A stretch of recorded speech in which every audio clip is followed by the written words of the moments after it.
Assalamualaikum warahmatullahi wabarakatuh. Kembali lagi dalam acara yang begitu indah dan juga penuh berkah, yaitu Raman Saku Ramadan Asik bersama SD Muhammadiyah Klaten Utara. Innal hamdalillah nahmaduhu wa nasta'inuhu wa nastaghfiruh wa na'udzu billahi min shururi anfusina wa min sayyiati a'malina. Mahdihillahu fala mudilla lahu wa may yudlil fala hadiyalah. Asyhadu an la ilaha illallah wa asyhadu anna Muhammadan abduhu wa rasuluh la nabiyya wa rasulah ba'da. Rabbi shrah li sadri wa yassir li amri wahlul 'uqdatam min lisani yafqahu qawli. Khairukum man ta'allama Qur'an wa 'allama. Iqra'ul Qur'ana fa innahu ya'ti yaumal qiyamati safi'an li ashabi. Amma ba'du. Anak-anakku SD Muhammadiyah Klaten Utara yang dimuliakan, yang juga disayang oleh Allah SWT atas segala amal dan juga baktinya kepada orang tuanya, dan juga bakti kepada orang tua di sekolah, yaitu Bapak Ibu Guru. Segala puji bagi Allah atas segala nikmat yang diberikan pada kita, atas segala nikmat sehat, jasmani, rohani, terlebih nikmat iman wal Islam. Sampai saat ini kita masih dalam lingkungan keluarga yang harmonis, nilai-nilai keislaman. Salawat serta salam tak lupa selalu kita tujukan pada Rasul uswah hasanah kita, Nabiullah Muhammad sallallahu alaihi wasallam, yang kita nantikan perjumpaan terlebih syafaatnya di yaumil akhirat kelak. Insya Allah pada kesempatan hari ini kita akan belajar bersama, yaitu mengenai surah Abasa dalam juz 30 yang sudah kita hafalkan di sekolah. Dalam surah ini begitu banyak sekali pembelajaran yang insya Allah nanti kita dapatkan bersama. Untuk itu, sebelum kita memulai, mari sama-sama mengikhlaskan diri untuk belajar, mengkhusyukkan hati, berharap agar Allah berkenan memberikan hidayah dan juga rahmatnya, sehingga apa yang kita dapatkan bisa bermanfaat di dunia, terlebih di akhirat kita. Baik, kita masuk langsung dalam belajar bersama Quran surah Abasa. A'udzu billahi minasy syaithanir rajim. Bismillahirrahmanirrahim. Aku berlindung kepada Allah dari gangguan setan yang terkutuk. Kita sudah pernah bahas ketika dalam surah Al-Fatihah mengenai makna atau arti daripada ta'awud, ta'awiz, memasrahkan diri kita, mengikrarkan diri kita bahwa memang hanya kepada Allah kita pantas untuk berlindung diri, dan bahwa setan itu adalah musuh yang nyata. Bismillahirrahmanirrahim.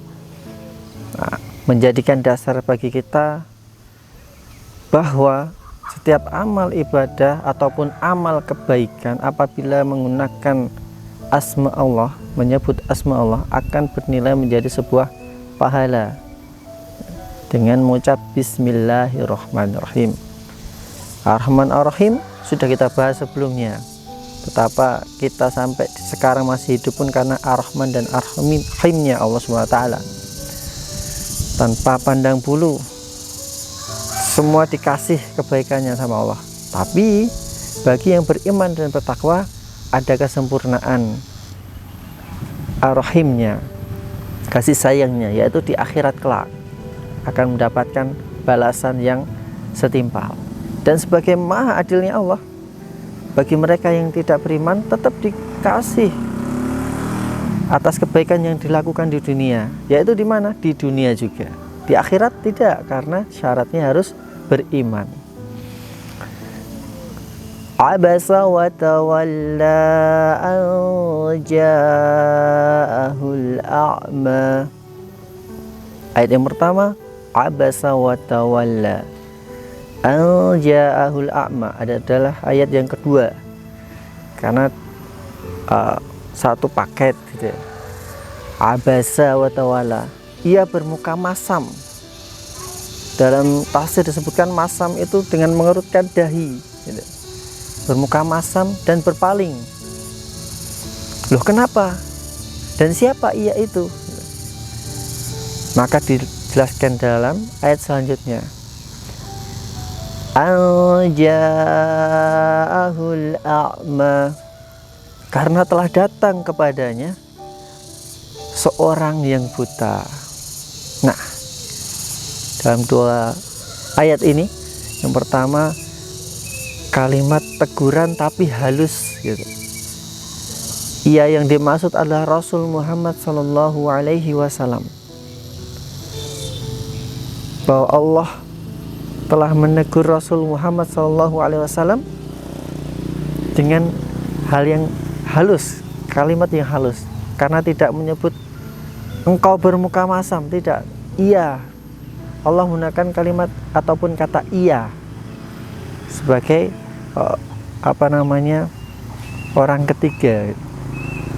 Ia bermuka masam dan berpaling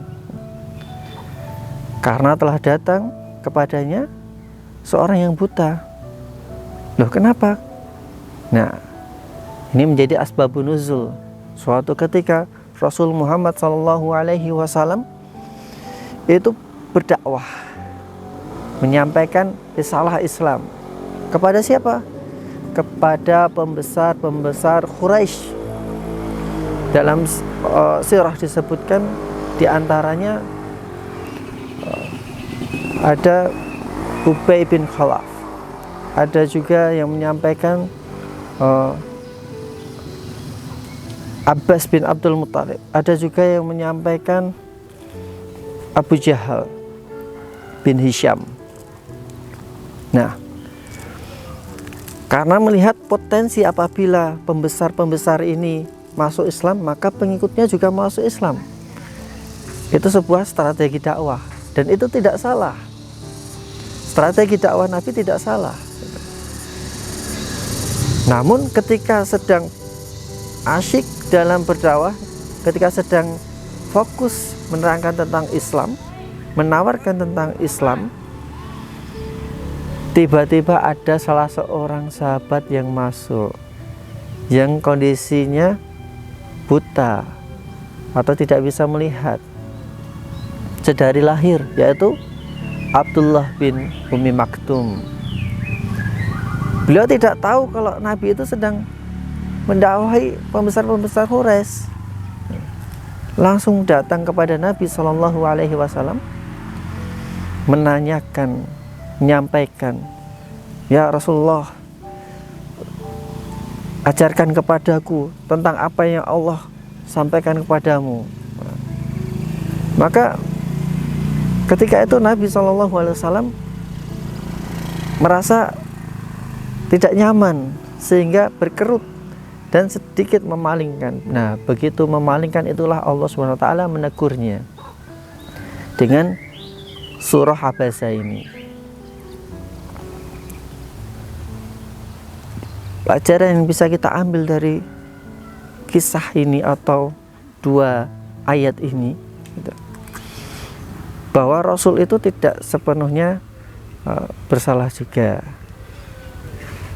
karena memang sifat dasar manusia ketika kita sedang asik melakukan sesuatu, tiba-tiba mendapatkan gangguan, juga akan merasa tidak nyaman. Dan Allah pun menegurnya dengan baik, kata-kata yang baik.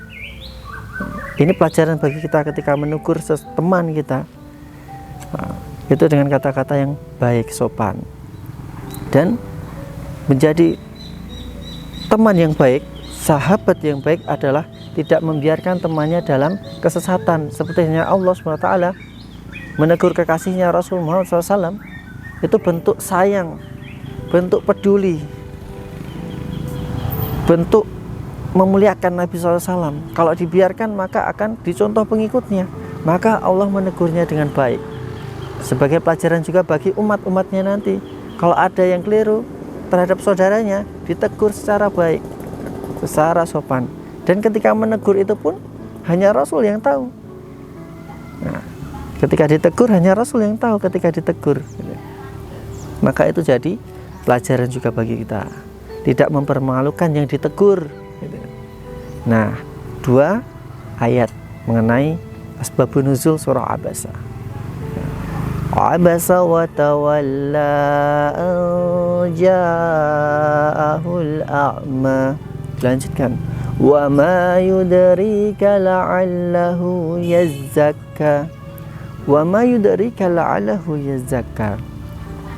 Bisa jadi ia, Abdullah bin Umi Maktum tadi, atau orang yang buta tadi, datang kepada engkau ingin menyucikan diri atas segala dosa kesalahannya.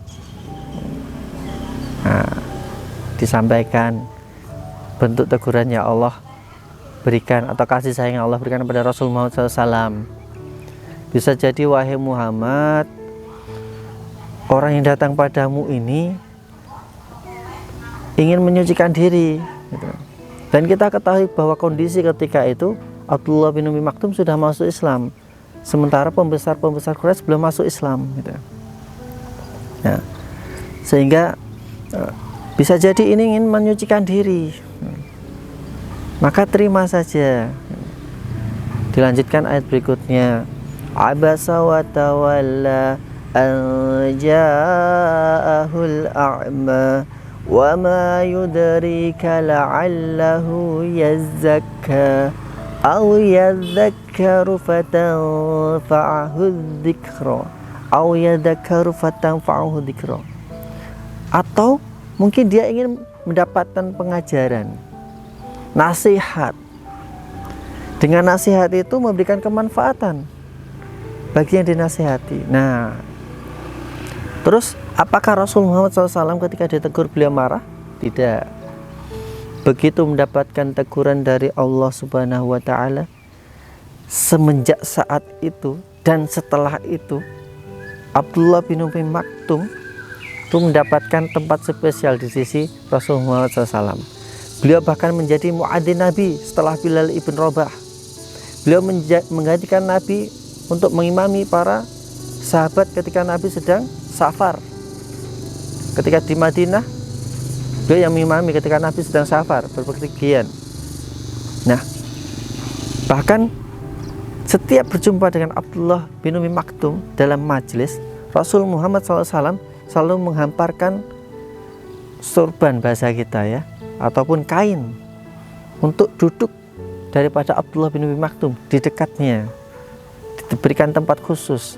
Tidak marah beliau, karena asbab daripada Abdullah bin Umi Maktum ini karena sayangnya Allah menegur Rasul Muhammad SAW. Itu yang disadari oleh Nabi SAW, sehingga dimuliakan karena kebaikan, ditegur karena kebaikan, untuk kebaikan. Nah, itu jadi pelajaran bagi kita mengenai muamalah sesama manusia juga.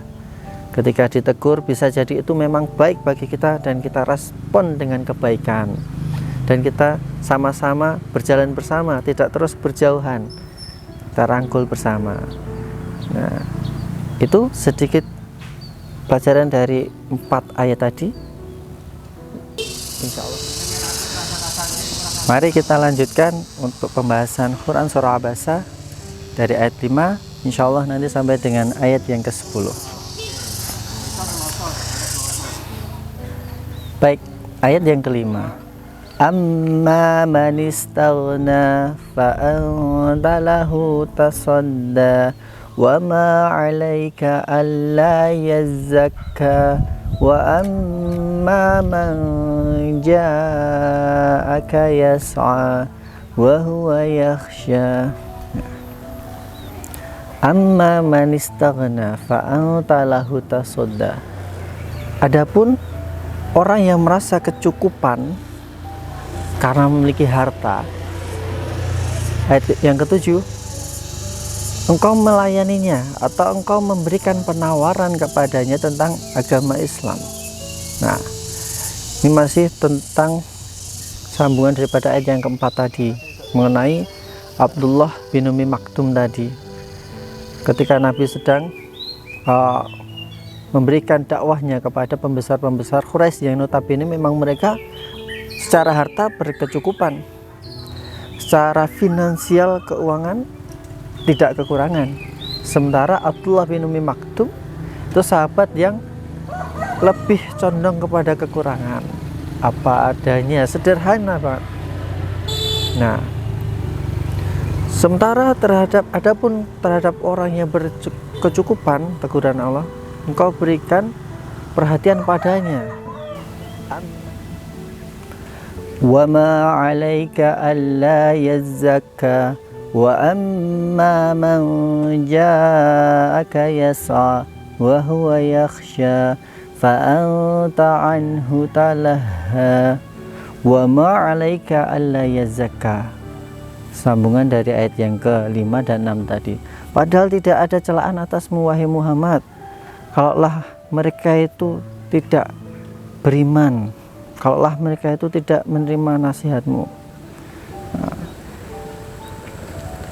padahal tidak, karena hidayah Islam, hidayah iman itu datangnya dari Allah SWT, diberikan kepada siapa yang dikehendakinya. Sehingga tidak masalah kalau mereka itu tidak menerima nasihatmu. Tapi kalau ada orang yang datang ingin mendapatkan pengajaran dengan sungguh-sungguh, nah itulah yang lebih baik diutamakan. Wa ma 'alaika alla yazzakka, dilanjutkan wa amma man ja'aka yas'a. Sementara ada yang datang kepadamu dengan bersegera. Siapa? Abdullah bin Umi Maktum tadi, bersegera ingin mendapatkan pengajaran. Wa huwa yakhsha, dan penuh ketundukan, penuh rasa takut pada Allah SWT. Fa anta anhu talaha, fa anta anhu talaha, sementara engkau malah mengabaikannya. Nah, ada dasar belajar atau kaidah dalam belajar di sini, yaitu bersegera, semangat, sungguh-sungguh, diimbangi dengan rasa takut pada Allah Subhanahu wa taala. Jangan-jangan ilmu yang kita pelajari ini malah jadikan kita sombong. Maka perlu dimasukkan di situ rasa takut kepada Allah Subhanahu wa taala, agar kita belajar meniatkan karena Allah Subhanahu wa taala dan berharap ilmu itu menjadikan diri kita jadi hamba yang lebih baik, bermanfaat bagi sesama, terlebih bermanfaat di dunia dan akhirat. Nah, maka adab dalam belajar jangan lupa selalu berdoa pada Allah, meminta agar diberikan hati yang tenang, kekhusyukan, bisa istiqomah, masukkan rasa takut kita pada Allah, agar yang dipelajari memang ilmu yang benar, gitu, agar menimbulkan kemanfaatan di dunia dan akhirat. Nah, alhamdulillah, itu tadi sedikit pembahasan kita Quran surah Abasa dari ayat 1 sampai dengan 10, dan kita sedikit menyinggung tentang sahabat Abdullah bin Umi Maktum, karena Allah menempatkan sahabat yang mulia ini begitu istimewa di sisi Nabi SAW. Suatu ketika Abdullah bin Umi Maktum ini juga pernah digoda setan agar enggak ikhlas, agar enggak semangat dalam sholatnya. Kenapa? Karena disebutkan dalam sirah, beliau enggak pernah yang namanya tinggal sholat padahal buta. Beliau enggak pernah terlambat mengumandangkan adzan padahal buta, enggak bisa melihat waktu ataupun bayangan matahari.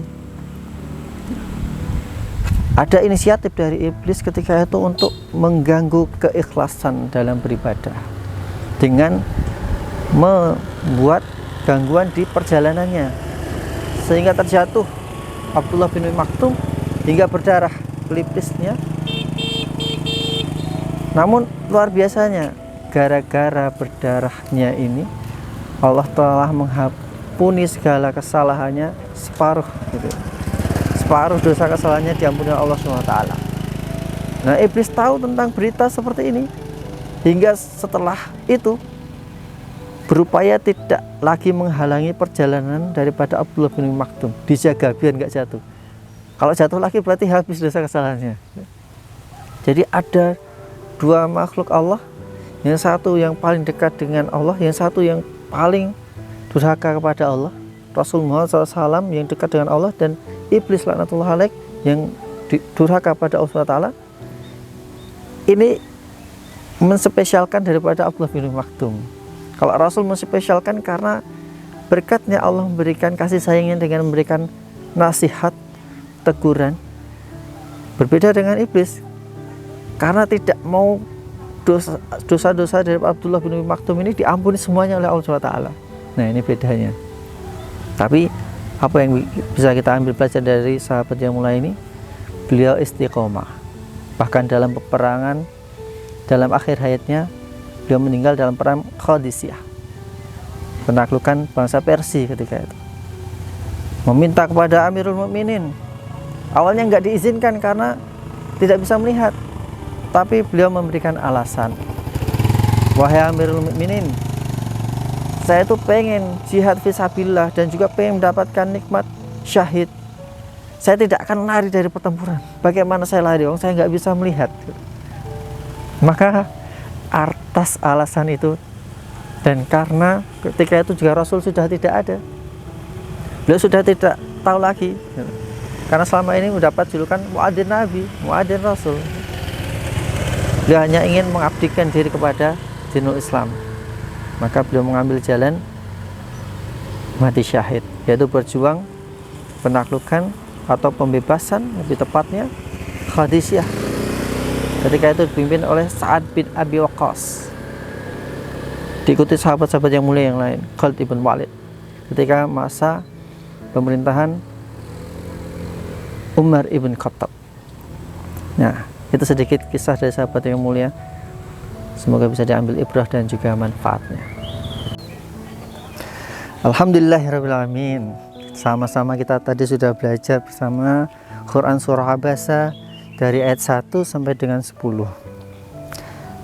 Tentunya banyak sekali referensi yang ingin Pak Guru baca lagi, dan Pak Guru harapkan anak-anakku SD Muhammadiyah Klaten Utara juga bersemangat untuk mempelajari, baca referensi yang lain dari kitab-kitab yang lain, dari ustadz-ustadz yang lain, sehingga menambah wawasan. Oh, ternyata seperti ini maksud dari ayat ataupun surah Abasa ataupun surah-surah yang lain, sehingga semakin menjiwai daripada apa yang dilakukan oleh sahabat yang mulia tadi, semangat belajar sungguh-sungguh dan juga takut pada Allah SWT dalam belajarnya.